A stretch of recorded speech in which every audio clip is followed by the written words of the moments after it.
Hello, friends, and welcome to episode 1077 of the Juicebox Podcast.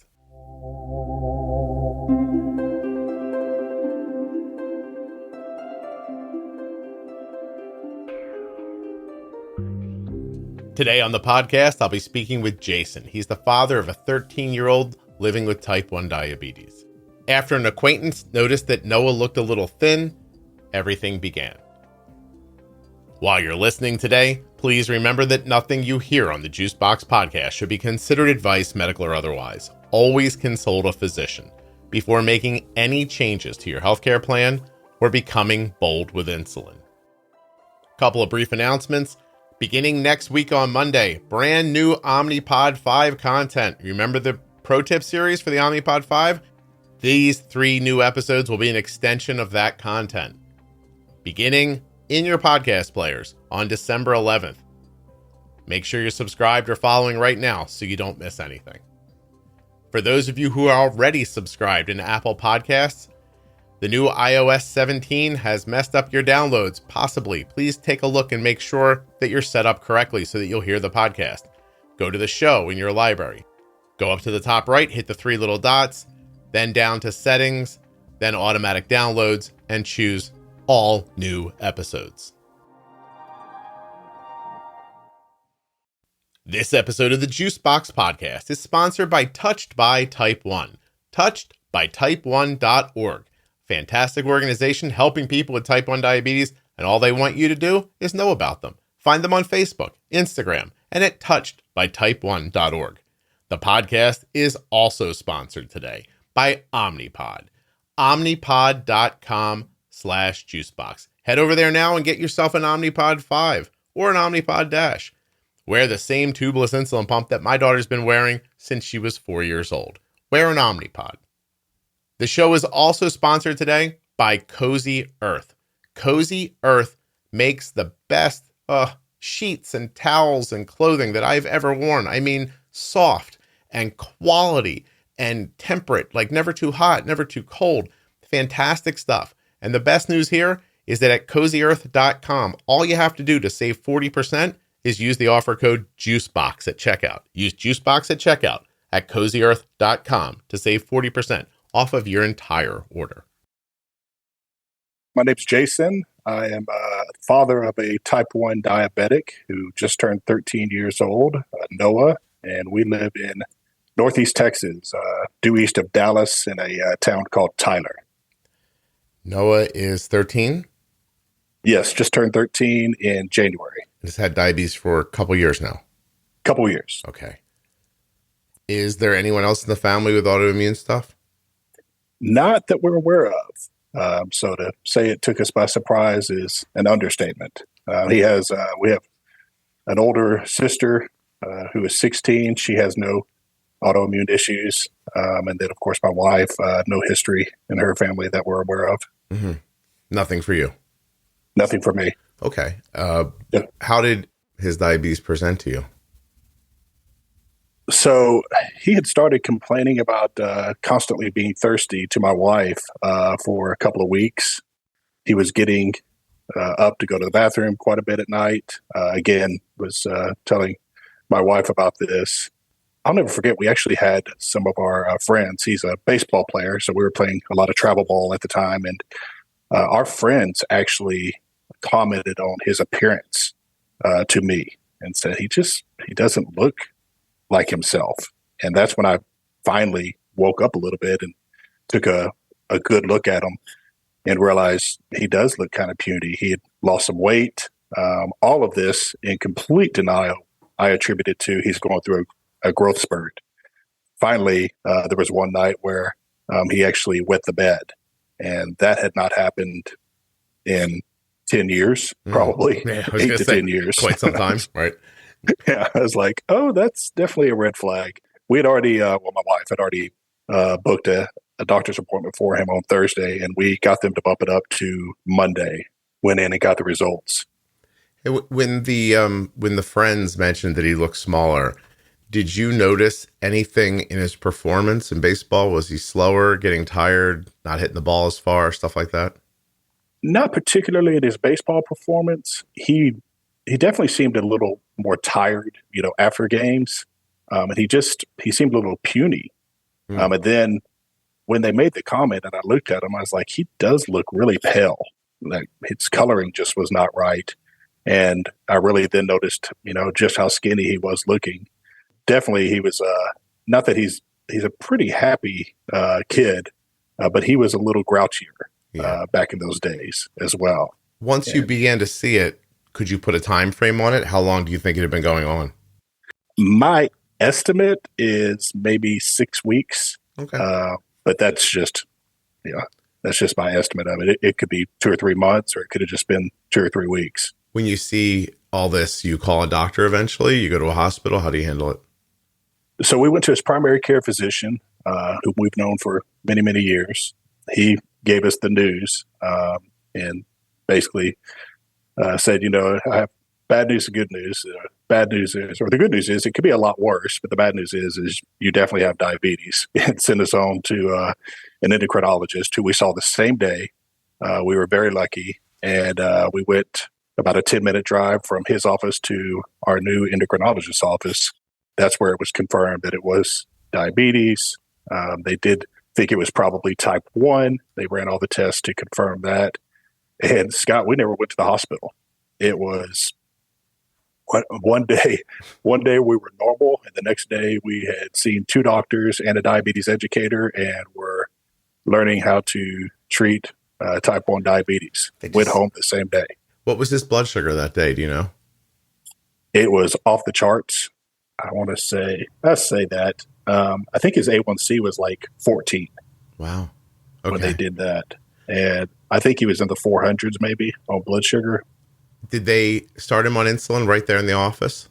Yes. So they injected a basal insulin, and did they correct his blood sugar as well? Or how did they handle I'm interested how they brought his blood sugar down in the office, and then what they told you to do in the first days. Right. So they started us off MDI. We actually did the first injection together with the diabetes educator. And then they went through, basal and bolus and multiple daily injections. I immediately started asking about technology because I knew there was some available. I would say they're pretty conservative in their approach. I know that's probably no surprise. I think a lot of endos are. And they said that would come, later down the road. I think back then it was your wait, about 3 to 4 months before you get a CGM. And then maybe at 6 months to a year, we can start talking pumps. I started advocating a lot quicker than that, which I can talk about a little bit later. That day, though, yes, we did a correction dose together. You'll love this. His first meal, because I immediately thought we were going to have to change his entire diet. His first meal, literally in the diabetes educator's office, was a cheeseburger from Whataburger, which is his absolute favorite. What was his level of? I mean, he's 11, right, when this happens. So, right. Is he shocked? Is he what's the kind of psychological feedback you're getting from him in the moment? I think we all were shocked. I don't think he really knew how to process it. What was happening. I think he knew it was big, and that it was going to be some changes happening. But yeah, the first few days, I think we were all just in shock for sure. Wow, that's crazy. How do you find me? I think it was through Facebook. I should know the answer to that. But not really. Yeah, yeah. I want to say it was Facebook. But were you looking? Were you looking for something? Yes. Okay. Yeah. I mean, I was looking around. I think I'd seen a couple of other, diabetes groups on Facebook. I think I read across you guys. And Scott, I'd never listened to a podcast in my life. As usual, I'm about 10 years behind the world on some of this stuff. But I remember listening to your show and just thinking, wow, he made it digestible to talk about, diabetes. Yeah, I discovered the show, I want to say it was definitely a year after diagnosis. I want to say it was more like 16, 17 months. That's not long at all. Yeah, but I have to admit, I am a little jealous when I see newly diagnosed people that found you within the first month. Oh, that's nice. Because we were a little bit, I mean, we have a great endo. I have nothing but praise for our endo and our diabetes educator, but we were still just kind of lost at sea at times. As soon as we started listening to your podcast, things started changing for us rapidly. I'm glad to hear that. He was diagnosed during, so people whose kids don't play travel sports, like it blurs together. Like, was this the spring season, the summer season, or the fall season? Yeah, I guess technically it was the spring season, Okay. and we kept playing. Yeah, that's what I was going to ask, because you headed into the heat of the year then and kept playing. Oh, yes. Was that more difficult in the beginning? It was. I mean, we're still learning something every single day. But yes, we learned quickly that heat could affect him. Dehydration took me a while to learn that one. Mm-hmm. But dehydration could affect him. And of course, again, we were, MDI at first. We really started pushing for a CGM. And luckily, his diagnosis date was February 9th of 2021. And I think it was March. It was about a month later. I talked our endo into prescribing a Dexcom to us. Nice. And that opened up the world big time. Yeah. Until then, I don't know how to put it exactly. It's the same. Wing it. It's like when we don't have a fence around our property.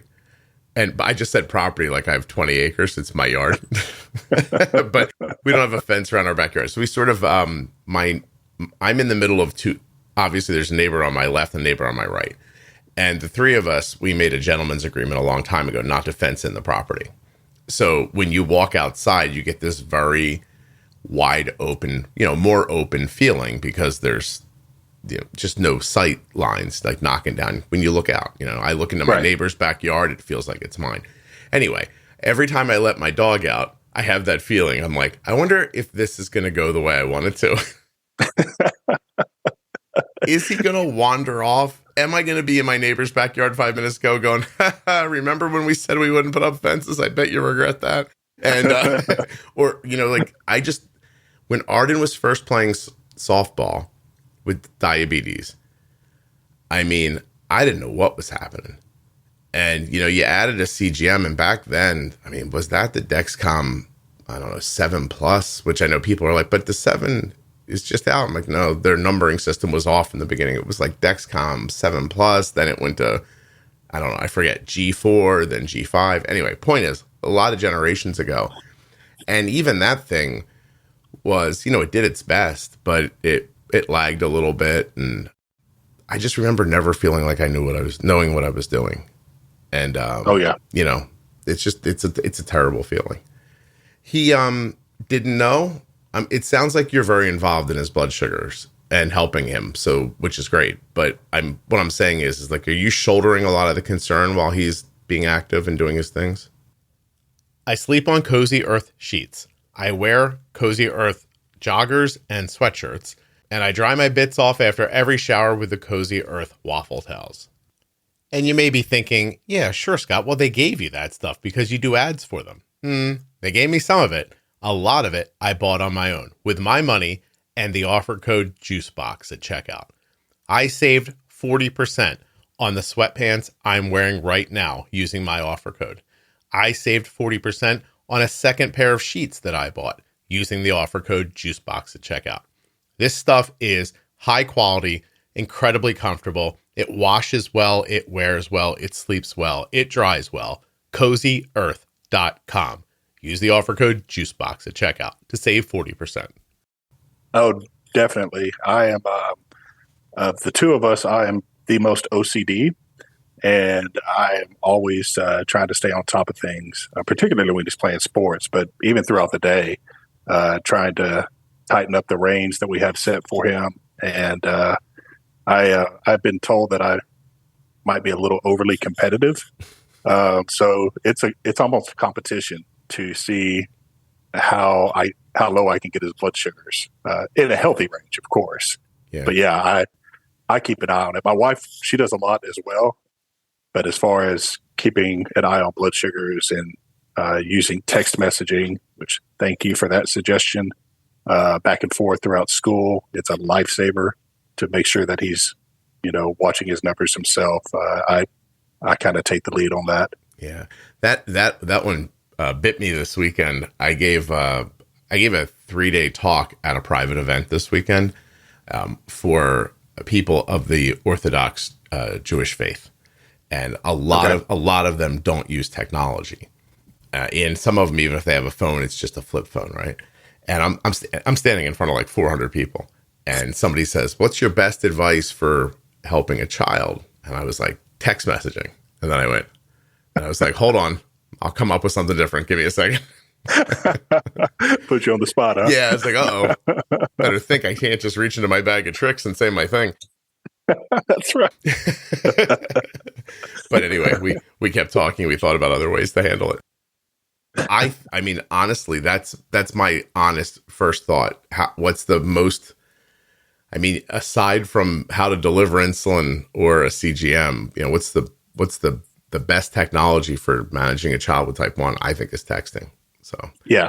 We also I say recently, it's been about 6 months now. I purchased him an Apple Watch because a lot of times I would text him and his phone would either be in his locker or it'd be in his back pocket, and he just didn't realize I had texted. And now we can actually have text messages coming through to his Apple Watch, and it's been amazing the difference that's made as far as at least getting a thumbs up in recognition of me texting him. So I think it's nice that you get a thumbs up. I get stop, but at least I know she's. Arden's a little older, so I'm sure those days are coming for me and Noah. It might be worse than stop. Yeah, at least I know. At least I know she sees it. Right. But yeah, I mean, I don't know. Like, is stop going to be fuck off one day? Hey, all of those are confirmation. Honestly, you saw it. I don't care what you say back. That's all I care about. Honestly, so you can send a letter, a dot. I mean, unless it looks like you're trailing off while you're touching the keys. It's just then maybe I'm going to need an actual word. But that's amazing. So you got him a CGM before a pump? Yes. Okay. Yes. We got the CGM. You'll love this. So we love traveling, big time, travel as much as possible. And we, again, diagnosed February 9th. Our spring break, I want to say we'll just say mid-March. So 5 weeks later, I think we received the Dexcom 2 days before we left to go on our trip.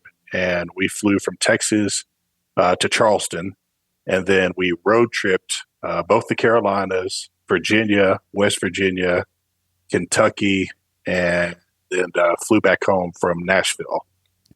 So to say it was a trial by fire learning the CGM, we learned how to use it on the road. Wow. By the way, that trip almost was a John Denver song, I think. We may have been singing a few of his tunes while we were traveling through the Blue Ridge. I mean, it would seem appropriate. So you're on a plane and then in a rental vehicle, even like not even your car. Right. And figuring out, well, at least you're in close quarters. It probably, I mean, I don't know. Did it make it easier? Or I guess the other thing is. No, that's a good point. It really, it definitely did not hurt things that we were all together. We learned very quickly. I think it was our first night in Charleston. We had probably third day with the actual Dexcom G6. We had, I believe it was pizza for dinner because clearly we're on a health kick with some of our diet choices here. And then we had ice cream for dessert. And I want to say we had the ice cream around 7 to 8 p.m. That was a long night. Did you go to bed at like 3:30 in the morning? Yes. High alarm after high alarm. Testing for ketones. It was, yes. We learned something very valuable that day. If you're going to eat that stuff, maybe lunchtime is a better choice. Oh, do you think Arden shouldn't have changed her CGM for the first time from G6 to G7 by herself last night at midnight? Because that's what I was telling her the whole evening. You could just do it now. You could just do it now. You could, no? Okay.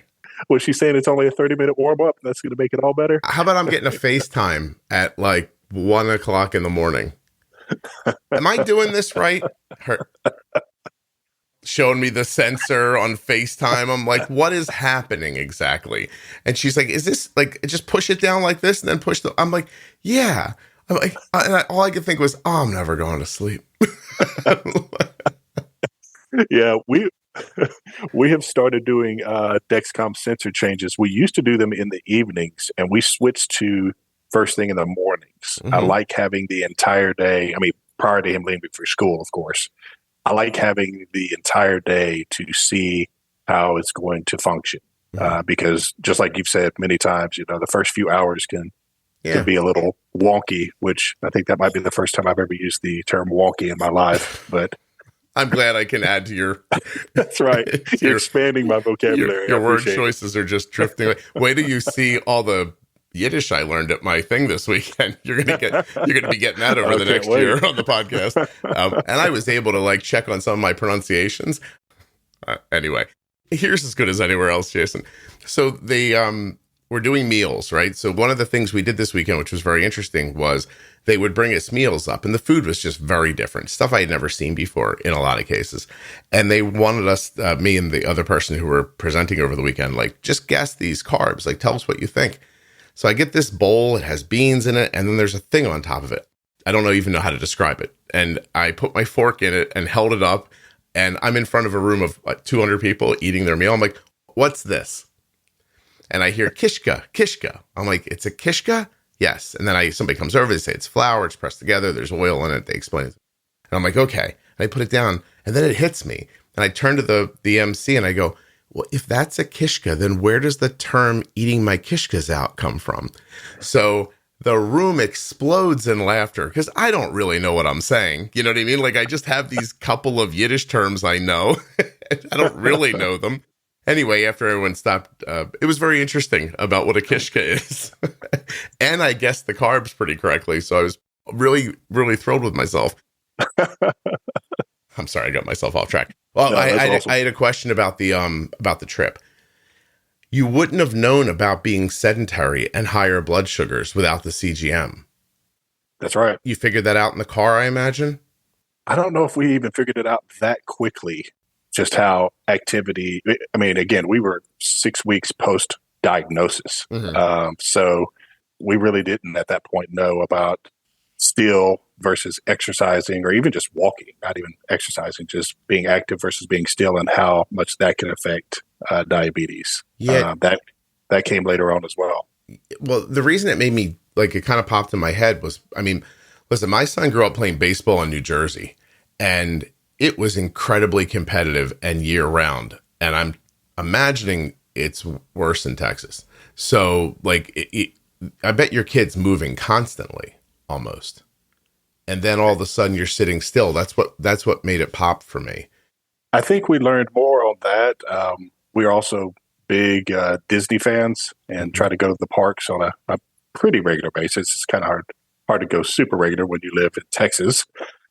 Just all the walking in those parks. I think that's where the light bulb kind of started going off for me is, wow, it's such a difference between dosing when I know he's going to be, inside on a rainy day playing video games or watching movies versus, walking 10 miles in a day, riding all the rides. Yeah. Disney's such an interesting example of craziness because all the walking, driving your blood sugar down, and then you could experience adrenaline bursts and then gone, and then bursts and then gone. So these two things, they could almost counterbalance each other. And then whatever happens last is where you end up. For sure. And adrenaline for him, he is a pitcher. So a lot of the baseball games he's playing and pitching. And I noticed very quickly that when he was pitching, which he loves to pitch, his adrenaline would get going and he would just inevitably start skyrocketing. So I started dosing before games where I knew he was going to pitch, and then games where he was just playing the field, he might go up some, but he wasn't going to go up as high because his adrenaline wasn't as high. Are you seeing the adrenaline that exists at a game, even just playing the field, but it doesn't exist at practice? Have you seen that phenomenon? My daughter Arden has been wearing an Omnipod since she was 4 years old, and she is now 19. That is every day wearing an Omnipod. for the last 15 years. I think what we love most about Omnipod is that it doesn't have any tubing. But, I don't know. Is that the thing you love most about it? You don't have to take it off to swim or bathe. You can leave it on for activity and exercise. It's small. It's so easy to put on, right? To fill it and to put it on it takes us no time at all. I guess it's hard to figure out what my favorite thing about Omnipod is. I guess I'll just say that my daughter loves it. It's easy and it's worked for her for so many years. It's just such a friend in all of this. Omnipod.com/juicebox. You can check your coverage there for your insurance, or take a test drive, right? Would you like a free trial of the Omnipod? You can do that there as well. And you can just get started. Omnipod.com/juicebox. Now you have a decision to make. Do you want the Omnipod DASH, which is an insulin pump where you make all the decisions? Or do you want the Omnipod 5? Now, the Omnipod 5 is the first and only tubeless automated insulin delivery system to integrate with the Dexcom G6, and it's available for people with type 1 diabetes ages 2 years and older. It features Smart Adjust technology, and it's going to help you to protect against highs and lows both day and night. That's an algorithm-based system, making decisions about insulin, giving it and taking it away. It's pretty damn cool.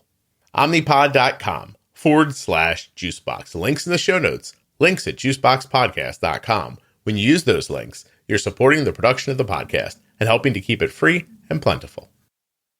Definitely. Yeah. Yes. Yeah. Practice. We don't really worry about practice and dosing them. It's when those competitive juices get going and you're about to face your opponent, that's when he normally starts going high. Well, the good news there is if he still pitches and isn't a starter, at least from the stands, you'll know when he's getting ready to go in. Right. Exactly. You'll hear beep, beep. You turn to your wife, you go, hey, I know he's about to pitch. That's right. Oh, man. Do you know, in my son's freshman year of college, it was very much at the end of the first season, and they traveled out of state pretty far, actually, to play a conference rival. And at that point, they were basically like neck and neck to win the division. And game one comes. My son's a freshman. They did not play freshmen regularly. I think he had a handful of at-bats and I think threw a few pitches in a couple of games, right? And like weekday games, they didn't trust him or anything. They didn't even know him. So my wife and I, we drive. It's like a 4-hour drive for us to this place. We spend the night. We get up. We come to the game. We're just there to support them. I honestly don't expect to see him play. About the 4th or 5th inning, my wife, who knows not a ton about baseball, leans over to me and she says, I hope we're getting rid of this starter. He's falling apart. And I was like, yeah, well, if my wife sees it, then I'm assuming we've all seen it. And so I'm like, yeah, you're right. And not that she's silly. She just doesn't love baseball the same way. And I look way down left field. The bullpen's just so far away. I kind of can't even see. I'm like, oh, we have somebody going, And then a few minutes later, that somebody was Cole coming running up the left field line. And I'm like, wait, what's going on? Like my son who showed up at college to play center field and maybe pitched in high school, 6-10 times and travel every once in a while, but has has a really good arm. And the next thing I know, in like a tie game, he's walking out of the field. And I bet your blood sugars were going up. I bet you my blood sugars were going up. Is exactly what I was thinking. You didn't have the Dexcom on you testing it out. You could have seen. So I'm very pragmatic. So a bunch of parents are looking at me and they're like, "Are you nervous?" I'm like, "No." And they're like, "Why not?" I'm like, "I wouldn't have put him in there. This is a mistake." I was like, "No, neither I nor he is responsible for this horrible coaching error." But he actually got through 3 innings. He didn't give up a run in 3 innings. So, that's awesome. It was pretty cool. That's awesome. Yeah. I received the same question at a junior high baseball game just about a couple months ago, and I had the same answer. That I almost felt a little bad for giving the answer. I didn't want to come off as arrogant or anything, but a couple of fathers asked me, "Is like, are you nervous? Know what's going on?" I was like, "No, I'm not. He's either going to perform or he's not. Yeah. There's literally nothing I can do right now except watch him and hope that he performs well." Jason, that's it. I'm actually heartwarmed by that response because I mean, to say that my kids were around a lot of competitiveness as young people is an understatement. And I am a fairly competitive person. As a matter of fact, we could easily like shift this conversation to how I love that the podcast is popular and how hard I work at keeping it that way. I've always, like, since I was little, like since my kids were little, excuse me, I would pull Cole aside before a game when he was little, and I'd get down on his level and I'd give him a hug and I'd say, I love you. Just do your best. Doesn't matter if you guys win or lose. You know, like I've always given him that perspective as a young person growing up. And then that kind of just morphed into, I love you, have a good game, like that kind of stuff. But he knew going in there, baseball is to get better at baseball. It's like it's not about winning today. Like I always, the thing I always think is, who won the World Series 2 years ago? Who won the Super Bowl 5 years ago? You don't know. Right. You know, you have no idea because it's as corny as it sounds, like it's the journey, not the destination kind of stuff. And it's a little kid.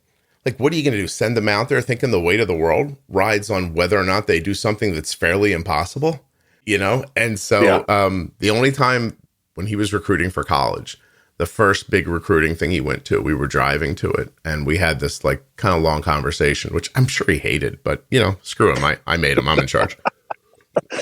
And I said, your whole life I've been telling you, like, it's just to get better for later, but this is later.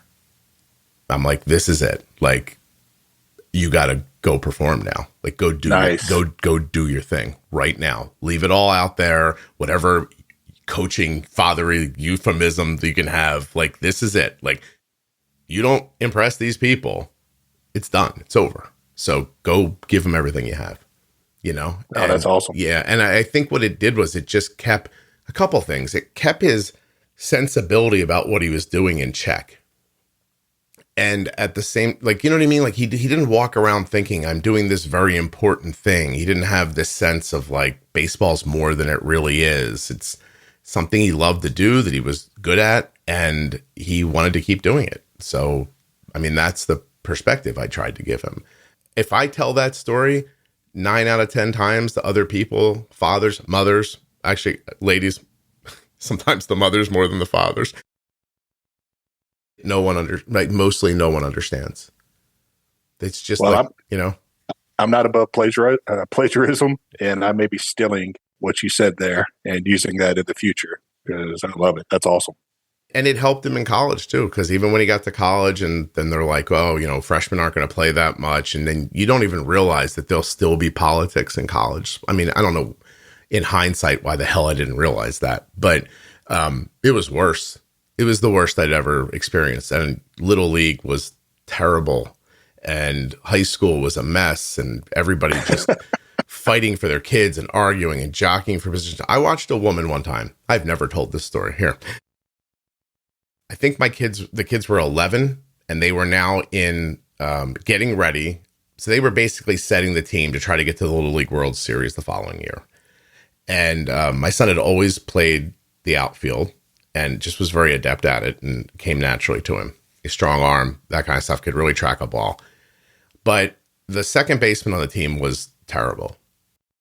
And so the coach came to me one day before an all-star practice and said, we're going to move Cole to second and see how that goes.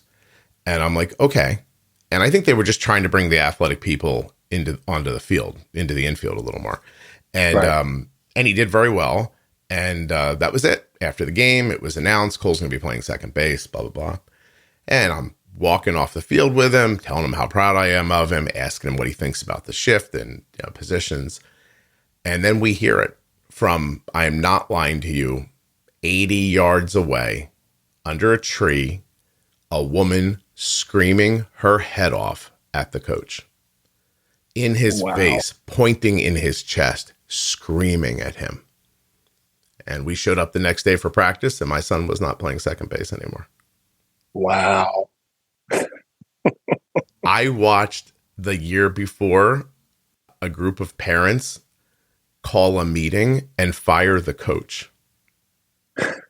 As I stood in the corner going, what in the fuck is happening? Exactly. What is wrong with all of you? How many mental illnesses are in this room? Exactly. A lovely man who had been coaching those kids since they were 6. And they're like, you're out. I was like, out of what? Like, he comes to every practice. What are we arguing about? My wife will tell you to this day, my wife works in a corporate situation. She said it was the most vicious collection of people in a meeting she's ever seen in her life. She's in the corporate world. That's awesome. I swear to God, my wife works in pharma, and she's like, this is the most vicious thing I've ever seen in my entire life. That's funny. Yeah, I work in pharma myself. Do you really? So yeah. That's hilarious. My wife does drug safety. Okay. Yeah. All right. I'm in immunizations. So I'll do, or not all of them, but many of the routine pediatric immunizations I represent. Oh, that's really cool. How did you end up in that space? Totally fell into it. Just, I was working at Xerox, of all places, shortly after college. And I had a person that I still have never met to this day reach out to me, headhunter, and asked if I might want to interview with a pharmaceutical company. And it's the best decision I ever made. I haven't looked back. My wife wanted to be a doctor and couldn't afford to apply to medical school. So she used her biology degree to get a Kelly Services job. It was actually a temp job. Okay. So Kelly does regular services. They also do scientific services. I don't know if they do anymore. I'm very old. This is a very long time ago. I think we're the same age or very close. Yeah. So. Well, then you're old too. And yeah, exactly. 50 in July. I'm counting it down. I'm going to be 52 in July, so I've got you a little bit. Okay. But anyway, she, took that job and was good at it and enjoyed it. It's odd. Like, I would almost describe what she does now as a job they would give an attorney. It's a lot of reading laws and making sure people are compliant, doing what they're supposed to do. So all the stuff that's made for the patients, like that stuff that my wife oversees, that kind of thing. Okay. Yeah. So, all right. But anyway, it's not the point. Anyway, that lady screaming on that field was the maybe first in a long line of crazy people who somehow thought that no matter what age this was, their kid, I mean, it's the old joke, right? They all thought their kids were going to go play for the Yankees. Right. And, I mean, good for them for believing in their children and everything and whatnot. But I mean, I was watching them play and I was like, I don't know, your kid doesn't run in a straight line. I don't think this is going to work out. I don't know if you ever seen anyone run before. Doesn't look like that, but I'm glad the kid loves baseball and all, and of that team, my son was a runt on that team. Really, at that, he was smaller. 3 kids that played on that baseball team eventually played in college. One of them never got into a game. The other one gave up a jack on ESPN that went so far he was not in the school 6 days later. Never saw a ball go so far so fast, or a head drop down so heavy. And then literally not in school the next week. Like, they must have pulled him aside and been like, we made a mistake. Oh, man. And then my son played for 4 years. And my point isn't about him. My point is that if you would have went back to those 12-year-old kids and said, here, I'm going to give you $50,000. Go ahead and bet on 4 of them that'll make it to college. You wouldn't have picked my kid ever once. So my point is that acting like what's going to happen is a fairly large mistake. Right. Yeah. Right. Yeah, unless your kid's a monster, Jason, and then right on. You know what I mean? You won the genetic lottery. Because I'll tell you what, big and a little can swing a bat, someone's going to give you a shot. So right. Yeah. How about your son? Funny. Is he huge? Is he little? Where's he play on the field? He plays, they've had him all over the place. He normally would play either third base or in the outfield because he can throw pretty well and could get the ball from the outfield to first base and all that. Junior high, he was in 7th grade this year. And, I mean, they had him, I think he almost played every position at one point. He didn't catch, but he played second base. He played short. He played left field, center field, right field, first base. I mean, my wife and I were cracking up because we never knew if he wasn't pitching, it was flip a coin on where they're going to put him this particular game. So I think he he prefers third base or the outfield. Yeah. So, or he really prefers pitching, but of course, can't pitch every game. So. Yeah, no. And by the way, don't just right. Yeah, you're going to come along a guy at some point. There's going to be a coach who you have to be. There's two things I know for sure about children's sports. Okay, eventually you will play for a person who does not care about the health of your child, and it is up to you to have the balls to stand up to that. And the second thing I guess I know for sure is what the hell was I going to say? Oh, my God, it's the thing that I say constantly about baseball, and now it just fell right out of my head. I talked myself right out of my thought. Jason, this is embarrassing. That's 52. Oh my God, you know what they say. He's got. I don't have this problem at 49, so I do it all the time. Yeah, don't worry. It'll pop up in my head like 10 minutes from now. I'll be like that other thing about baseball. That's right. That's insane. Oh, I'm sorry. You have to know yourself. If you look around a travel team and you can't tell who the check is, you're the check. So some kids are there to play, and some kids are there so the coaches can make money. You got to know if you're the check. That's very, very That's important. A good point. Yeah. That's a good point. Doesn't mean you can't play, by the way. Just on that team, if you're the check, you're not going to play. Right. So anyway, but that's a sad statement. And a million percent true. But it's truth, yeah. Oh, it's 100% true. Yeah. If you don't know who the check is, it's you. There you go. Anyway, okay. So how do you think Noah's dealing with all this? I think he has been a champ from the get-go. I mean, I've just been amazed at how he has stepped up and just kind of taken things in stride. Mm-hmm. I think the email I sent you a while back, just thanking you, I mentioned that, my wife and I, we went through mourning. We went through all the stages of grief because it was just such a shock and such a change. Noah, he just kind of took the ball and ran with it. I'm not saying it was perfect, every single day, and he didn't have a few moments here and there of, some tears and not wanting to be a type 1 diabetic. For the most part, he took it much better than we did initially.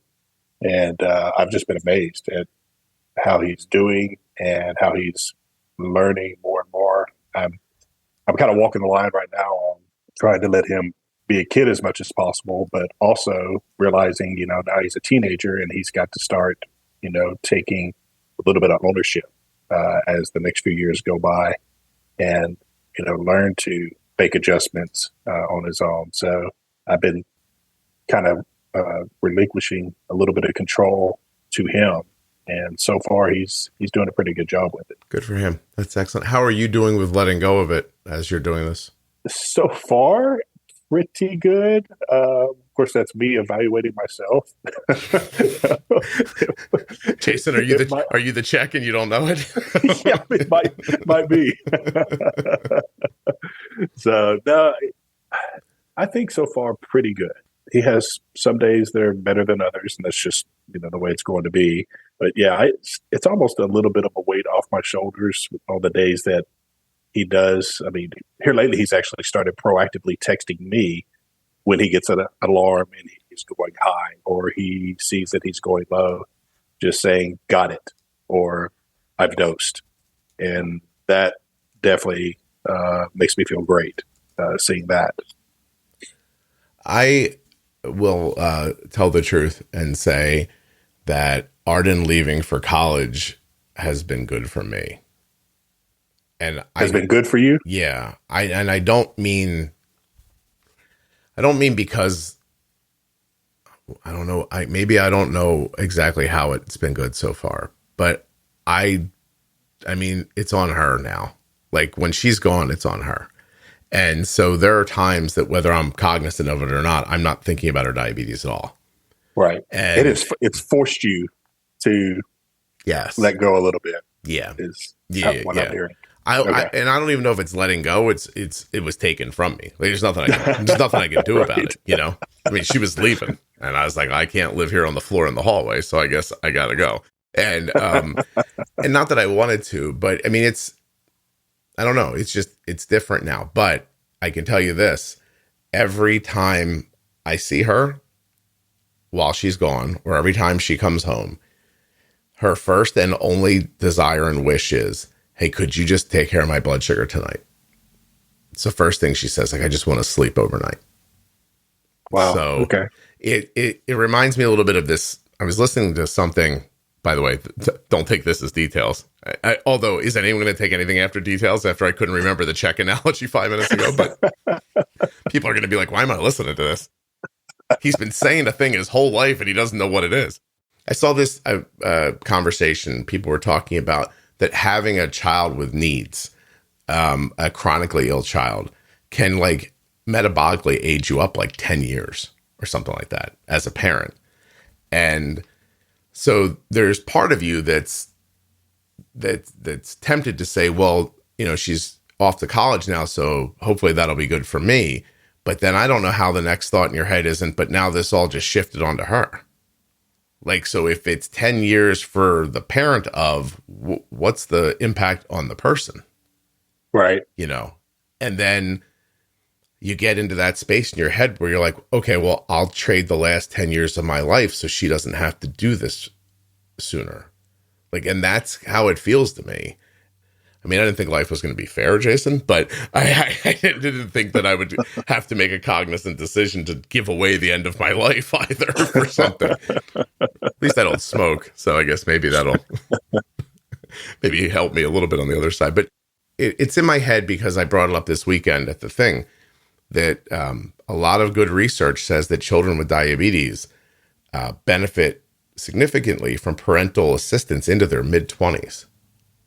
So, right. You know, anyway, so you're handing off a thing that you're not really giving away, but yet he has to feel like it's his without being overwhelmed and without, you know, quietly ignoring it and not telling you. There's a lot of balls up in the air on this one, I guess. There are. Yeah. It is a juggling act, to say the least. One thing that I've been struggling with a little bit as far as dosing him, I wanted to get your input on while Arden was in school and at home, is pretty consistently after lunch, he's experiencing highs. Mm-hmm. And I'm saying we pre-bolus, 15 minutes before he eats, and then he'll eat, and inevitably he starts going up to 150, 180, I mean, even into the 200s many times. Yeah. So I'm trying to figure out what we should start adding more insulin to help bring him down. Okay. And to further complicate the issue, he has PE after lunch. Some days it is 2 hours after lunch. Some days it is 1 hour after lunch. It's staggered. I once told a principal, I said, you and I aren't married. Why are you torturing me? Exactly. I was like, there's already a lady handling that. You don't need to do it too. Why does she eat and go right outside to recess? Could she not go to recess before? Or how about an hour later? Or how about this? Why is lunch right before gym? What are you doing to me? Luckily, the lunchtime is consistent each day of the week. That's nice. Yes, PE is staggered. How about for years, Arden had 2 different lunches every week. There was one that was an hour sooner than the other one. Oh, good gosh. Yeah. Kelly's got this covered. You don't need to try to kill me too. Don't worry. There are plenty of good women on it. You're like, what are you doing to me? So he's going into, is he eating the food at school or is he bringing food? Bringing food except one day a week. They provide food. So typically it's fast food, Chick-fil-A or Whataburger or something, super healthy like that. Wait, he brings that or they provide that? They provide that. Really? At a school. So, yeah, well, I say they provide that. We purchase that. Let me clarify. Yes, we purchase one meal a week for him, and then he takes his own lunch. And he's really consistent with the lunches he takes each day. Typically, it's a turkey sandwich and a couple of sides. Jason, your Texas freedom stance aside, I was eating tater tots that tasted like cotton balls and pizza that tasted like cardboard when I was in high school. So, I remember the pizza very well. And the sad thing is, Scott, we got excited about pizza. oh my God, it's the best day of my life. It's like the rectangular, huge sheet pan of pizza. You would have thought, it was Christmas. Yeah. Slightly, I always thought of it as ketchup with oregano on cardboard with cheese that didn't melt. How do you make cheese that doesn't melt when it's brought to high temperatures? I'll tell you how. It's styrofoam. That's how. It's why I can't lose weight in my 50s, I'm pretty sure. My metabolic age. I'm right there with you. So I'm sorry, let's start over. He is pre-bolusing for the lunch? Yes. Yeah, he's pre-bolusing, and maybe we need to pre-bolus a little earlier. How long has it been? It's typically about 15 minutes before he eats. So he'll pre-bolus at 11:30, and then he starts lunch at 11:45. Is he rising and staying high and needs more insulin to come down, or is he spiking and dropping on his own?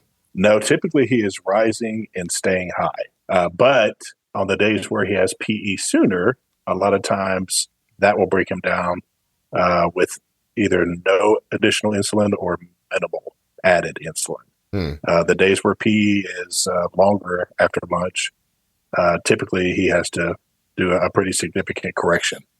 So, and then many times we correct a little too much. He goes to PE, and then all of a sudden he's fighting a low.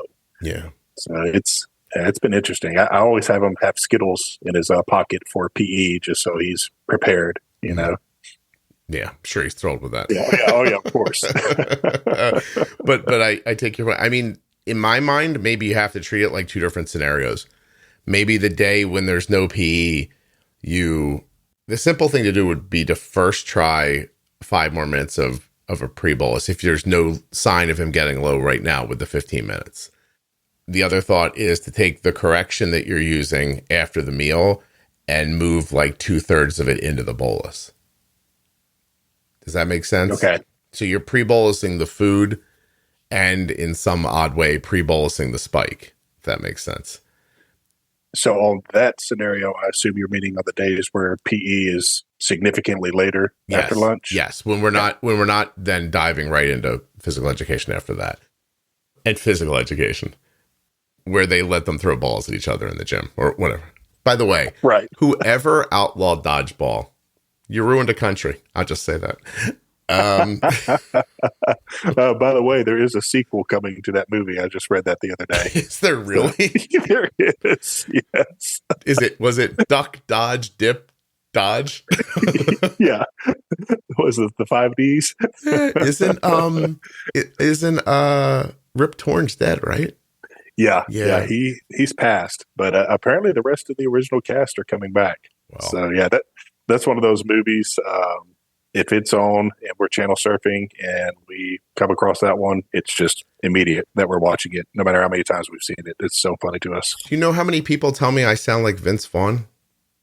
I mean, I can hear that a little bit. I think it's my cadence, not my voice. I think that's what they hear. And I always say that, but they're like, no, you sound like Vince Vaughn. I was in a Subway one time. I'm sorry, we'll get back to your bolus. I was in a Subway one time and I heard a little kid, like a 4-year-old kid, say, that man sounds like Santa Claus. Because Vince Vaughn was in a movie where he played Santa Claus one time. That kid was really confused when I walked out of that Subway. What happened to Santa? He looks shorter. Then I explained to that 4-year-old, they just hire all short actors, so everybody looks tall. It's not me.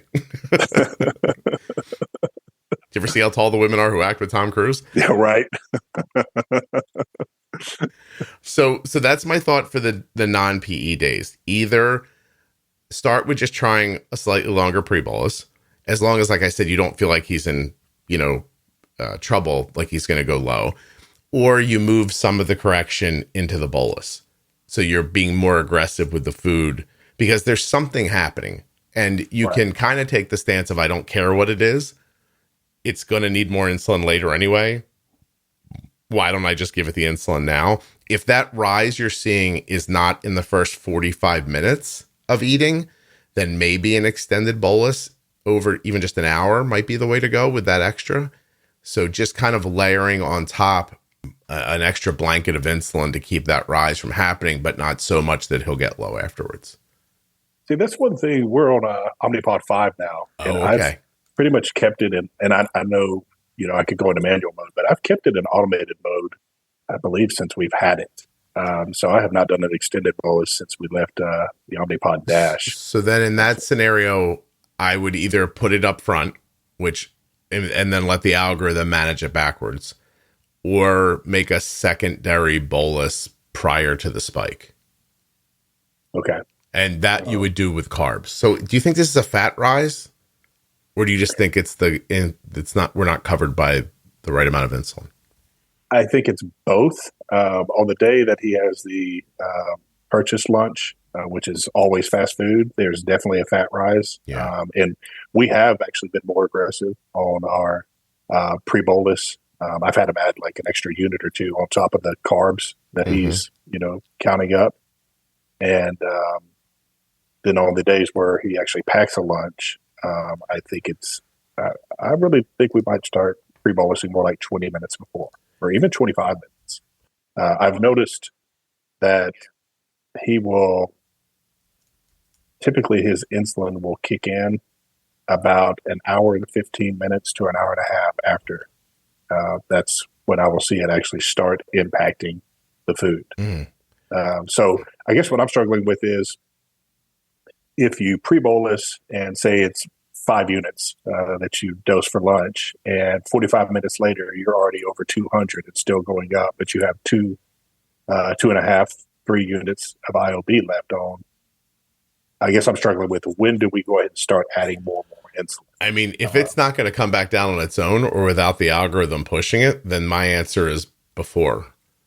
Okay. Like, I don't think the insulin on board, nothing you hear on the Juicebox podcast should be considered advice, medical or otherwise. And I don't think I don't think the insulin on board matters if this bolus that you've made is never going to bring down this high blood sugar. To me, that's a simple, like, glycemic load or fat impact where you're counting the carbs, but it's the food needs, not every food is created equal. So maybe the food needs more than its carb count indicates, is what I would say. I guess another way of saying it would be if we had bolused correctly, he wouldn't have gone this high in the first place, either correctly with the right amount or pre-bolused longer, or a combination of those two things. You just if we do it the right way, it shouldn't go that high, period. Yes. Is that correct? Or okay. Listen, you just agreed with what I was going to say, so I don't know if it's correct, but I agree with you. No, that's exactly. I might need my own disclaimer. Yeah. I don't know. What it felt like is you've listened to the podcast when you just said that. Oh, I've been listening. That is exactly how I would think about it. Yes. Okay. I need to get a little more aggressive with it. Yeah. And I'll tell you about the PE thing. I mean, tell me how high the spike is again. It varies. Just yesterday, he went over 200, which I do not like that at all. Mm-hmm. It's so funny. When we were MDI, Scott, it was 300 was the point where I started getting very antsy and not happy. And as soon as we got the Dexcom and a pump especially, we lowered that down to, I don't like anything over 200. And really, I don't like anything over 160 these days. I'm really trying to tighten up his range. I'm looking at his numbers right now. Yesterday, lunchtime, he went to about 208, and then we dosed for it, and he plunged and went down to about 60. Yeah. Then corrected that, and the rest of the day he was actually pretty good. Well, maybe on PE days, then just do a little more. Like, try to keep the 200 to 180 and let the algorithm manage it down, if that's happening in a quick enough time for you. I mean, the goal in my mind is that we don't want Skittles in his pocket. Right. Seriously, like, we don't want him to have to eat to stop a low, and we don't want his PE to get interrupted. So do I want his blood sugar to be, I mean, listen, this weekend, someone said to me, what do you consider a high blood sugar? And I said, I consider 160 a spike after a meal. I consider 180 high. And a voice goes, what do you consider 200? And I said, an unmitigated disaster. And like, I'm not judging your blood sugars, is what I went on to say to him. I just said that this is the scoring system I use in my head to keep things where they are. Right. they're my action points, really, more than anything. Like, I don't even care about the numbers. They're action points. 160, all right, not a great bolus, but it comes back and doesn't get low. Good job. 180, you're high. I mean, that's just not going to magically come down on its own. 200, we could end up here for 3 hours if we don't act correctly. And so those are the reasons why I act at those numbers. In my mind, I mean, if he was my kid, I wouldn't want him to have to eat or drink I'd want him to just be able to go play. And so if you can walk a line between taking a rise and then not getting low afterwards into PE, I think that's terrific. But in any situation where you're bolusing again, that insulin belongs in the initial bolus. And maybe not all of it, keep in mind, because the amount that you may need to stop the 200 is likely less because delivered timely than the amount you would need to drop the 200. So those numbers aren't the same. Okay. That makes sense? Yeah. Okay. Yeah. Cool. I changed our range. I think the standard range is 70 to 180. And I reduced ours to 70 to 160 based off of listening to you and Jenny talking about if you change your expectations, a lot of times you'll see different results. Yeah. And sure enough, man, it's been fantastic. I'm looking right now for the last 90 days. We've been, I don't know if this is actually right. It sounds too good. We've been 98% in range. That's terrific. Between 70 and 160? Yeah, between 70 and 160. What's that put your standard deviation at? Let me double check this. That does not sound right. I mean, it's been pretty good. Okay, Jason's like, I don't want to take credit for something that's not happening. That's right. I want to make sure I'm being truthful here. I might have clicked on the wrong button. Oh, by the way, speaking about being truthful while you're listening, I interviewed a lady last week who said something, and when she got done, I thanked her. I was like, you just made the best episode of this podcast I can think of. Although the lady who said her butt exploded she was pretty giving with the truth. But if you haven't heard that one, it's called Butthole Adjacent, and you really should hear it. But yeah, so there's no way that's right. Why do you feel like that can't be right? Because you've seen high blood sugars in that time frame? Yes. So right now I'm looking, it says from February 2nd to May 2nd, 98% in range. And, I'm sorry. Yeah, no wonder. Reading is fundamental, Scott. 72 times in range over that 90-day period. Okay. The best day was a 98% Your day. Best day that makes a lot more sense. But still, you're about 72% in range over a month? Is that right? Let's see here. 70. Okay. I finally have the correct information. My apologies. Okay. So over 90 days, 78% in range, 4%, 3% low, 1% very low, and then 16% high, 2% very high. And again, this is with a target range of 70 to 160. Yeah. And standard deviation over 90 days is 41. Over 30 days, 43. So we're hanging out around 40. Right. On standard deviation, basically. I'm not going to insult your standard deviation, but that's the number you should be working on. That'll help the other numbers. Okay. Yeah. Lower, better standard deviation. Right. What was I going to say there? I mean, listen, I sent Arden off to college. And, if you listen to the podcast long enough, you'll hear, sometimes I go to speak at something and they say, what do you want to call this talk? And I'm like, call it Bulb with Insulin. And they go, you call every one of your talks Bulb with Insulin. I'm like, I don't want to come up with a name for the talk. Just call it that.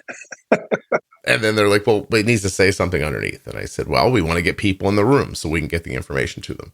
Scott's daughter's A1C has been between 5.2 and 6.2 for over 8 years with no diet restrictions. That'll get people in the room. And because and it's true. And, it's at the crux of what I talk about. So I'm in that room today and somebody says, is that really true? And I said, oh, it's absolutely true. I said, but she's gone now for her longest stint at college. Arden is currently away for the longest she's ever been away from home. It'll be 4 months in a couple of days, and she's not going to be home for another month. So Arden's going to be gone for 5 months straight because of the way their system's set up. It's quarterly, so she basically did 2 quarters without coming home. Okay. Her A1C's up. It's probably going to be 6.4, 6.5, and I don't care because The food they're serving her, first of all, is, I mean, it looks good when you walk in the cafeteria and they're selling you the school. You're like, this is lovely and nice. And she's like, it's all garbage, Dad. She's like, it's processed, it's fried, it's the same crap over and over again. And she's like, I am telling you, it is incredibly difficult to bolus for. Like, I'm seeing her eat 3 meals a day in this cafeteria. She's making 3 what I would call large boluses a day. Like boluses that I would think of as more for like, you know, Five Guys, Whataburger, that kind of stuff. Right. And instead, this is her regular meal. And she's like, I'm not overeating. She's like, this is just the amount of insulin I need to get through this food. So in a regular day when Arden eats in the cafeteria 3 times, she has, in general, a bolus from 10 to 17 units of insulin, like at every meal. And if she happens to get like hungry at the end of the night or something like that, she can't even get a snack without having to bolus 8 or 9 units. Like, it's terrible. So to me, she's not making herself low. She kept her A1C on the high end of what the range we shoot for. And she's managing it on her own. I think that's brilliant. And she'll come home and, you know, we've taken steps already. I will say that for people sending your kids off to college, one of the things, eventually Arden and I will talk on the podcast about how school went. But we did set up some accommodations for her in the beginning. A very simple understanding for the school for what she has. And so when it was time to look for housing for next year, Arden's like, some of these dorms have kitchens in them, a refrigerator and a stove. And I want that because I can't keep eating like this. And I'm like, okay, she's like, it makes the diabetes just way harder than it needs to be. And I'm like, right. So she's like, so we, I guess, petitioned the school to get her into one of those arrangements. And they were like, yeah, absolutely, no problem. And Arden said, but I want my roommates to stay with me. Like, you know, I've met these 3 girls and they understand my diabetes and, you know, we get along. And, you know, if I get low, like somebody helps me and like, you know, like that kind of stuff. I don't want to lose them. So it took a little doing, but we got the school to designate those 3 kids as medically necessary. Good for y'all. Yeah. And moved all 4 of them into one of these like larger apartment type things where Arden's like, I am going to start cooking for myself because I don't want to be doing this the way I'm doing it right now. So I'm expecting Arden's A1C to drop by a 0.5 point next time she goes back to college. Yeah. So 2 things on that. First of all, thank you for sharing that her A1C might be a little bit higher and you're okay with that. Noah's when we started listening to the podcast, I think he was 8.1. Within 3 months, he went down to 7.3. Then he went to 6.4. And then his last visit, which was about 4 to 5 months ago, was 6.6. Mm-hmm. So right in the mid 6s. That's terrific, by the way. Good for you. Oh, thank you. Yeah, it's thank fantastic. You. But again, I'm a little competitive, so I'm trying to get it down lower. He actually has an appointment tomorrow. Be the first time in 5 months. His endocrinologist was out on maternity leave. So it'll be interesting. I'm fully expecting mid 6s again. I'm hopeful maybe it'll be 6.3, 6.4. But I don't know if it's super realistic with his diet. He is a typical 13-year-old Texas boy. He likes his carbs and he likes his carbs. And yeah, I don't know if it's feasible for me to think we could get him under 6. I'm going to keep trying, but part of me is also thinking maybe I need to be content with, you know, the fact that he's a 13-year-old boy with not the best diet in the world, and he's in the mid 6s as a type 1 diabetic. I try really hard to think about some of the late 20s people that I've interviewed over the years who had type 1 as a child, and how many of them I hear tell the story about, I went off to college, I told everybody I knew what I was doing, I didn't. My A1C went way up. I panicked. I stopped paying attention to it. It took, I don't even know how I lived through college. Like, you know how many stories like that I've heard? Luckily, I met somebody after school.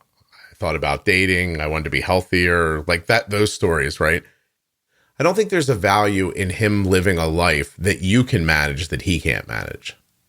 And that's kind of how I come to think about it. Now, I mean, I'm telling you, if you could see the food that they give you at school, like for people who haven't been there in a long time, it really is garbage at most colleges.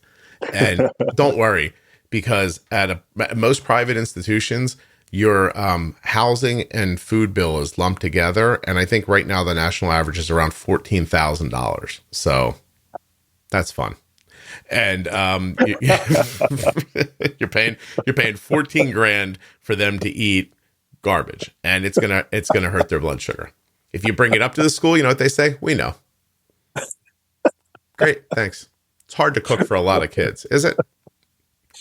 It's great. It's hard to make a podcast too, and I do it. Like, could you just do the thing you said you were gonna do? No, okay. But I think the point is that Arden has not lost track of the goal. She does not understand that this isn't what she wants, but she's not beating herself up about it, and she's not giving up on it.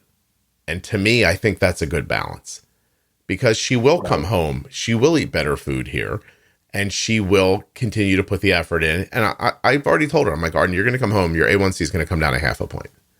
Like, just changing food is going to do that.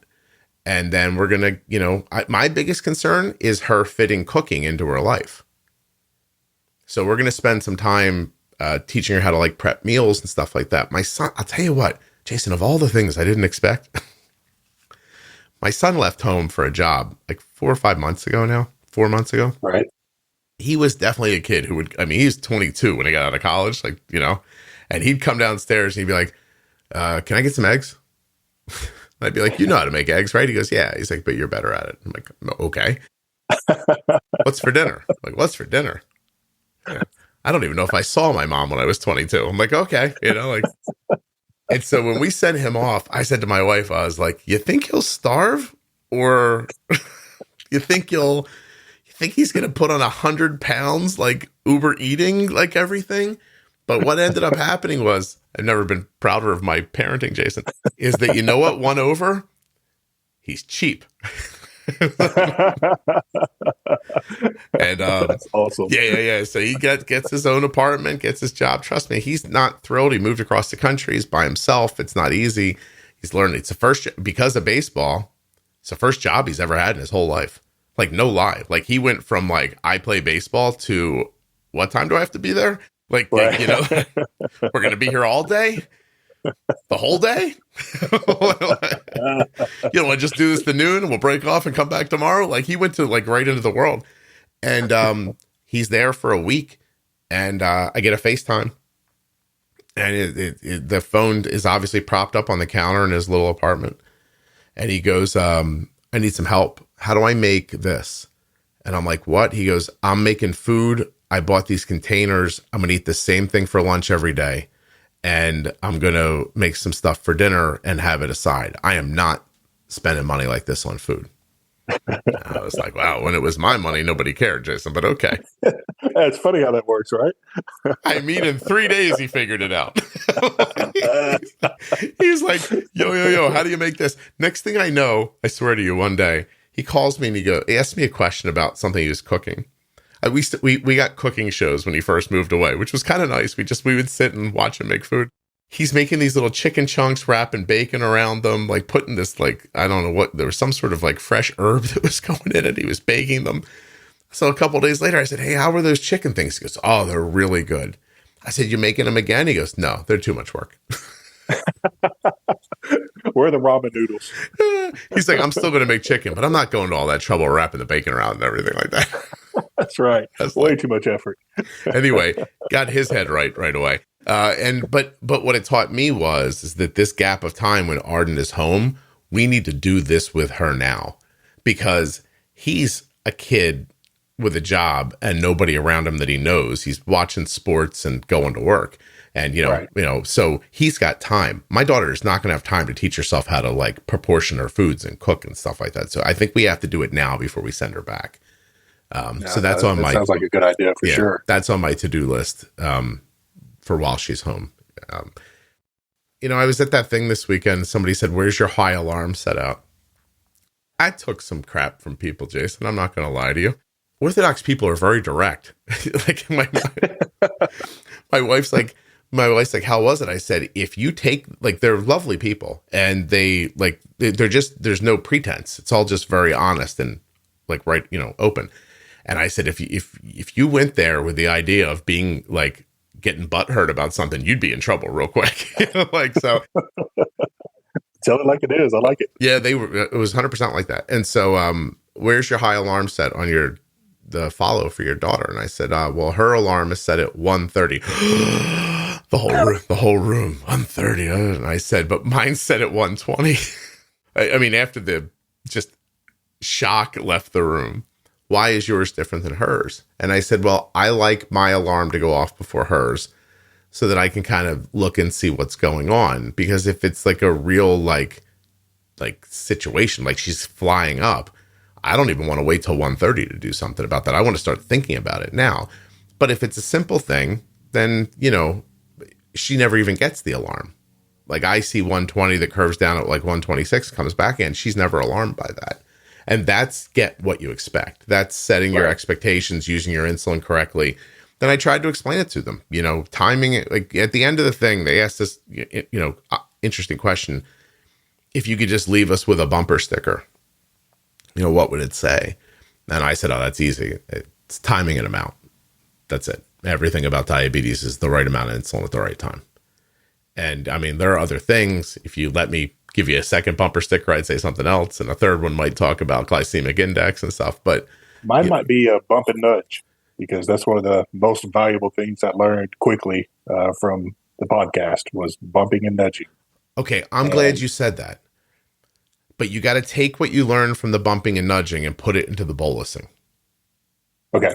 See what I'm saying? Like the goal's not to bump and nudge. So if you know the need is there, get it in so you don't need to do it manually afterwards. But I agree with you. I think bumping and nudging is an essential way about learning about diabetes and at the same time not letting your blood sugars be crazy. Like 1,000,000%. Yeah. But if you're bumping and nudging all the time, listen to the bumping and nudging 2 pro tip where I say, hey, when I mentioned to you guys about bumping and nudging, I didn't mean do it forever. Did I not say that in the first one? I'm sorry. I need to re-listen to that episode. Yeah. That's hilarious. Cool. So do you ever think about your daughter? Have you thought about TrialNet, or does she talk about it?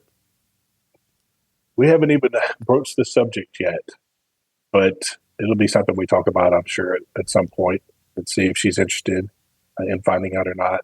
Again, without a family history on either side, his diagnosis was such a shock, but it doesn't mean it's not possible, you know? But no, we haven't spoken about it yet. When Cole got Hashimoto's, like it almost knocked me off my feet. Like he is, his whole young life, like a physical specimen, and just, so active and what you think of as healthy when you look at somebody. And like, we sent him for TrialNet all those years ago, and he didn't have any markers for type 1. And I just thought, oh, okay, well, that's that. He got, like, he's going to be the one that's okay, and she'll be the one that has this. And when he got that, like it floored me. So I don't know. I know it's up to her. She's older. You know what I mean? Like I think I'm in the camp of I want to know, but like if it's possible, I don't know. That's what I mean. Listen, you ever heard? I had Prevention Bio on here, right, to talk about Tzield, which they called temizolab when it was in studies. Tzield on the market, that drug, that infusion that once you have the markers and you're moving in the wrong direction, they say can keep diabetes, delay it for a while. That company just got sold to Sanofi the other day. And I don't want to talk out of school, but I think Sanofi paid $3 billion for it. Wow. So somebody must be very hopeful about that science. That's very interesting. Yeah, is what it made me think. I can see if I can find it. Yeah, I mean, my initial thoughts are kind of the same as far as wanting to find out at some point, because at least you can be proactive for some things if you know that it may be coming. Yeah. But at the same time, ignorance is bliss in many ways. So I understand. Trust me, I understand both sides of that argument, 100%. March 13th, Sanofi agrees to pay $2.9 billion for Prevention Bio. Wow. Okay. It seems like a couple of dollars. And also not for nothing, Sanofi, but it seems like you could afford an Apidra ad. You know what I mean? Give me a call. I mean, Speaking of, you guys use Apidra? Yeah. Is that correct? Yeah, Jason, I'm the only one. I'm the only one with a voice in this community who says Apidra, and I don't hear from nobody. You know what I mean? And apparently, there's $3 billion sitting in a bank somewhere. I don't need $3 billion. So we're on Humalog, but I'm actually wanting to try Apidra just to see if there's any difference in the way he responds to it.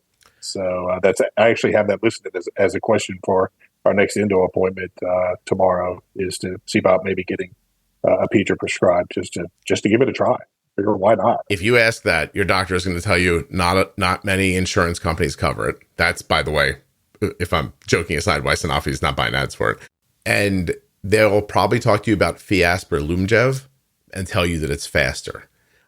I will tell you, I think Arden would be using Fiasp if it didn't burn her when she uses it.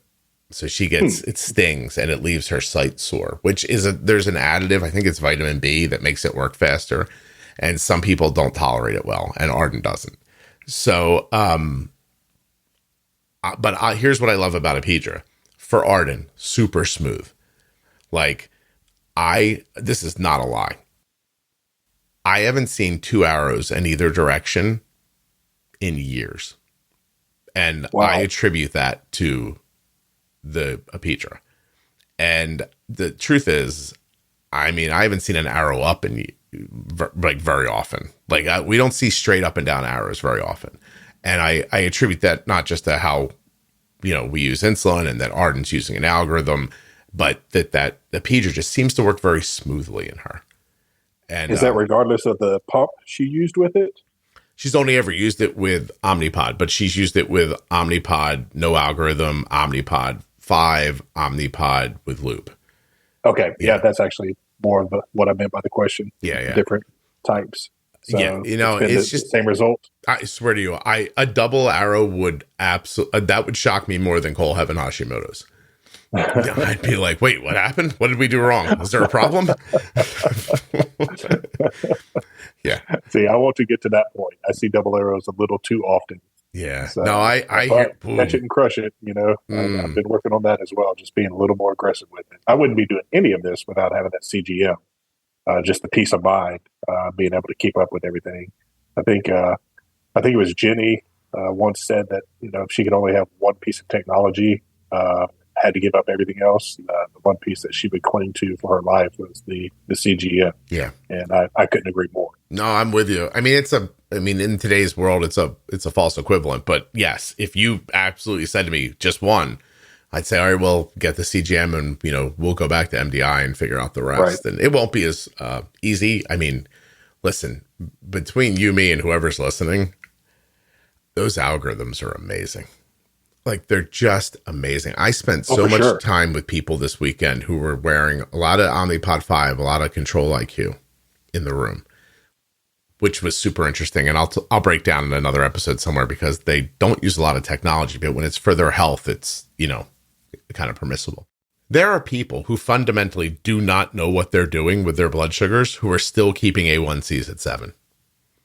And that's astonishing. And not only that, and these people would not mind me sharing this, the food that they're eating every weekend for Shabbos is, it's carb heavy is not like a great description. Like I don't know if anybody knows what kugel is, but I learned this weekend. And it's a lot of noodles compressed down into, it's so dense you feel like you could throw a piece of it at somebody and hurt them with it. Like and just noodles and oil and and just, I was like, I don't know how any of you are doing this.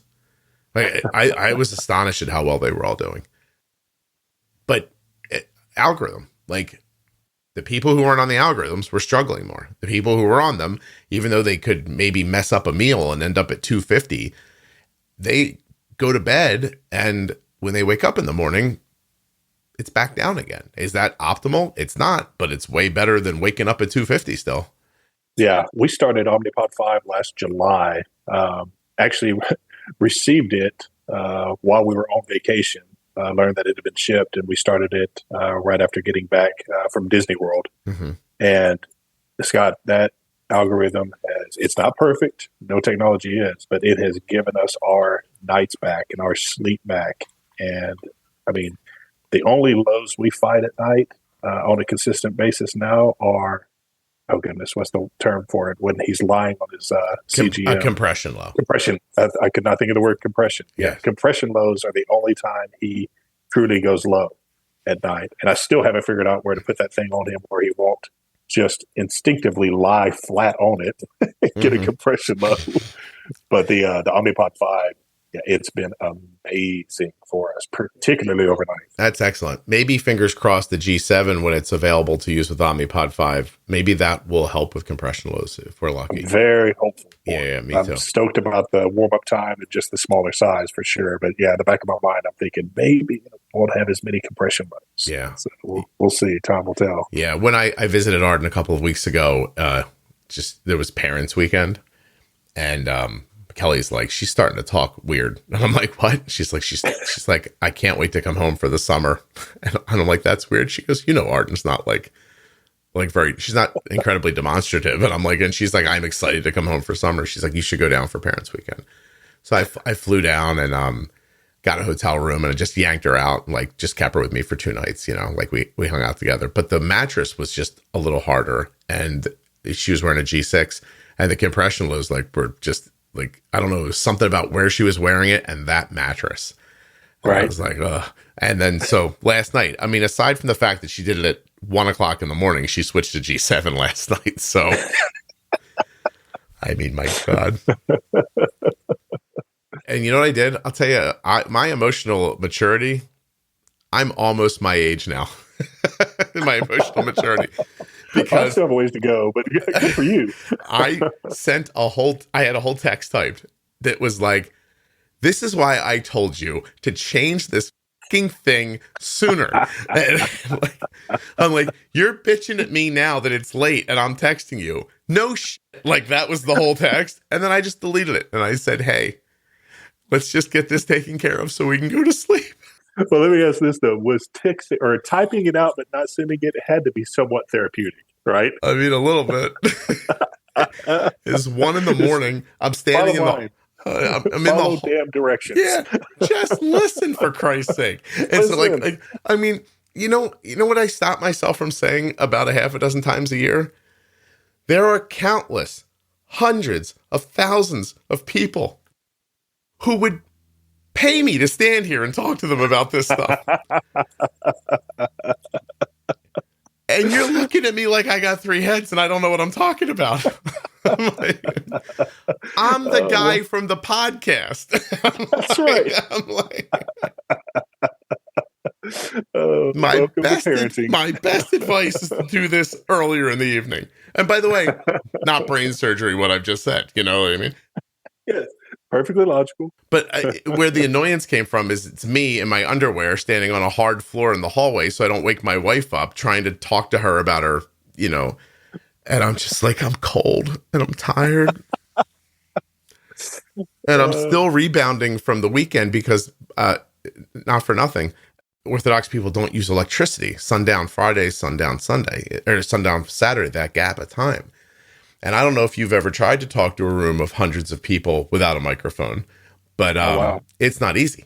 And so I'm like drained still when I get home. Like, I know that sounds weird, but talking a lot, accessing ideas, delivering them clearly, projecting your voice. And then this is not a humble brag, but at these situations, I can't walk 5 feet. Like, I'm like inside of a diabetes gathering, I'm Tom Cruise around risky business. like I take 5 steps and people are like, Scott, I just have a question. And then that's a 15-minute conversation. And when I get done and I look up, there are 4 people standing behind them waiting for their turn. And I'm like, I'm just trying to get to the water bottles on the other side of the room. And then someone goes, I'll get it for you. Like, okay, I'm not getting out of this, I see. So it's really exhausting. And then I finally get home and now I'm in the hallway, freezing, going, we couldn't have done this 4 hours ago. So anyway. I feel your pain. Yeah. Somebody with young kids at this thing this weekend says, when does it get easier? I said, I'll let you know when that happens. I mean, how old are your children? I said 23 and 19. it's not easier yet. I'm like, I mean, I'm still worried about them, and they still run into things they don't understand. And, you know, like, Yeah. I don't know what's easier. I don't think that will ever change. It might evolve a little bit, but yeah, it's just, that's part of parenting. One of my breaks on Saturday, I called my mom, just check in on her. And she's asking me how it's going. And I'm telling her, and, you know, we were on the phone to talk. And she goes, Scott, why don't you lay down instead? I'm 51. My mom's like, take a nap. Don't bother Did talking. you take the advice? I mean, I lay down and watch a baseball game. Is that the same thing? Shut my eyes for a couple minutes. But I mean, it's the point. Like, my 80-year-old mother was like, oh, we have time to talk. But then when she heard that I was like, stretching myself, she's like, why don't you rest instead? You have a couple hours off here. Like, take a break. By the way, thanks to the rabbi's wife, who like just grabbed me by the shoulders and was like, go take a break. She's like, they're never going to leave you alone. Just get out of here. And I'm like, okay. I had to have somebody walk me to the elevator so it could look official so I could get away. Awesome. That actually happened. Anyway, I'm available for speaking engagements. Right. Jason, is there anything we haven't talked about that you would have liked to? Man, I don't really think so. I mean, if there's one piece of advice I could give, especially to those, I mean, we're a little over 2 years in to this diagnosis, is number one, if you found this podcast, you have found the right place. But number two is advocate for, if it's yourself as the type 1 diabetic, or if you're a parent of a type 1 diabetic, advocate for your child, both with providers, with insurance companies. Don't take just stock answers of this is how we do things. You know, I think we were supposed to wait 3 months before we got a CGM and 6 months for a pump. And I just kept pushing and kept learning and researching these things, and, you know, got both things in half the amount of time. Yeah. So, and I mean, I totally understand needing to learn the basics of multiple daily injections and how to handle it at that most basic level in case, you know, technology just all of a sudden vanishes. But 6 weeks was enough time for us to be very comfortable with using, you know, basal and bolus and doing finger pricks and all that. Yeah. I lost track of the amount of people this weekend that told me their TSH was 3, but their doctor told them they don't need, Synthroid, but they have every symptom of hypothyroidism. You know, it's in range. You're good. Don't worry about it. Right. They're struggling every day trying to like hold their head up, you know? So you got to advocate for yourself. I spent a lot of time telling people that this weekend, and I appreciate you bringing it up too. And beyond that, one of the things I learned, again, from you guys, Juicebox, is also making corrections. Once you get, you know, if you do evolve and go to a pump, and not to wait in between your 3-month appointments with your endo to make corrections to your correction factor or any of the things, particularly if you have a CGM, just to be your best advocate when it comes to making small adjustments and seeing how that works. Mm-hmm. So, I can't thank you guys enough for everything you do, Scott and Jenny, everybody else. It's been amazing. I ran into an old friend today, in fact, while I was walking this morning first thing, and I was listening to one of the latest episodes that came out, and I just shared with them, just how helpful the podcast has been to us and to countless others across the world. Thank you. I really appreciate that. It's not off-putting to you, like part of the country you're in, when I tell silly stories or say bizarre things that people usually don't say. That's why I keep listening. Oh, okay. All right. Good. Just checking. I think our sense of humors are very similar. Excellent. No, you make it easier to digest, and the use of humor and just crazy things you might say here and there, it just cracks me up. Oh, good. I'm glad.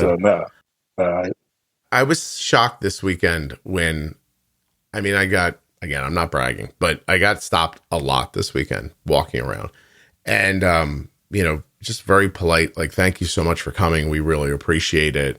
I think part of that was because, people kept telling me, like, there's going to be a massive culture shock when you get to this event. And I have to tell you that I separated the religion is is different. It's just different than what I'm accustomed to seeing. And if you just separate that, and I mean, they're just everyone's got a big beard. Like, you know, the clothes are different. Like, you know, they have, like, I mean, I acted as the Shabbos goy for someone. Do you know what that means, Jason? I do not. I went to their hotel room on Saturday night to shut the lights off for them because they're not allowed to operate the switches. And so, I mean, that's how specific, I mean, that's the tip of the iceberg for what their religion and their culture is like. But every time I got together with a bunch of ladies or a bunch of guys and we stood and talked, I can't tell you that there's no difference between those people and anybody else I've ever met in my entire life. Right. Like, you know, and so very quickly I just gave away the idea of like, this isn't like, forget the culture shock. Like, who cares that they don't dress the way I do? Like, what do I care? You know? But anyway, they everywhere I stopped, thank you so much for coming. And then you know, and we appreciate it like that. There was a lot of that. But then afterwards, if I stopped to stand and talk for a second, I lost track of the number of people telling me how digestible the information was and how other people have come and spoken here, but, you know, it's boring, or I didn't understand any of it, or it didn't stick with me. And then a man comes to me, an older gentleman, and he says, 45 years I've had diabetes. You're the first person that ever stood on that stage and made sense to me. Yeah. And I thought, cool.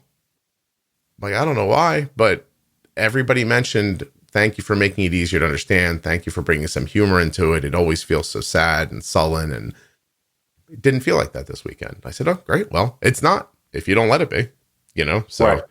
And as far as I'm concerned, you are doing what you were put on this earth to do, Scott, with this podcast and with all of your efforts. It was meant to be as far as I'm concerned. I appreciate that very much. It means a lot to me, and you made me feel a little tingly, and it's weird because I'm looking at a picture of you and you look like you could kill a bear if you wanted to with your hands. So, all right, I'm gonna say goodbye, and then I have other questions for you. Oh, I do have one other question. Did listening to this podcast lead you to listen to any other podcast? Are you a podcast person now? Yes. So, one of my favorites is Fly on the Wall podcast. That's with Dana Carvey and oh my gosh, I'm really gonna David Spade. I always blanked on David Spade's name. And I do listen to other podcasts as well now. So yeah, you broke the ice, man. When I started listening to Juicebox, I'm a podcast fan now. Oh, I'm glad. That's excellent. All right, Jason, thanks so much. Hold on for me 1 second. Okay? All right, thank you. Yep.